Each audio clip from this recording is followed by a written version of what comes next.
ইকরা কিতাবাক কাফা বিনাফসিকাল ইয়াউমা আলাইকা হাসিবা। 14 পাঠ করো তোমার কিতাব, আজ তুমি নিজেই তোমার হিসাব নিকাশকারী হিসেবে যথেষ্ট।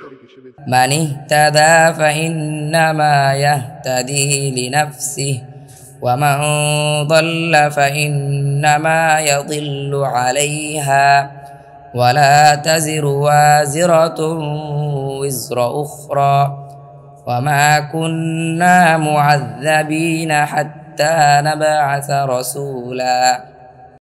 15 যে হিদায়াত গ্রহণ করে সে তো নিজের জন্যই হিদায়াত গ্রহণ করে, এবং যে পথভ্রষ্ট হয় সে নিজের স্বার্থের বিরুদ্ধেই পথভ্রষ্ট হয়।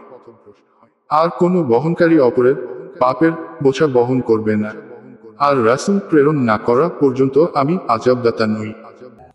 وَإِذَا أَرَدْنَا أَن نُّهْلِكَ قَرْيَةً أَمَرْنَا مُتْرَفِيهَا فَفَسَقُوا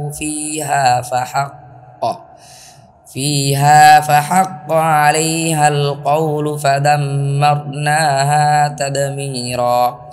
16 আর যখন আমি কোনো জনপদ ধ্বংস করার ইচ্ছা করি তখন তার সম্পদশালীদেরকে সৎ কাজের আদেশ করি, অতঃপর তারা তাতে সীমালঙ্ঘন করে, তখন তাদের উপর নির্দেশটি সাব্যস্ত হয়ে যায় এবং আমি তা সম্পূর্ণরূপে বিধ্বস্ত করি।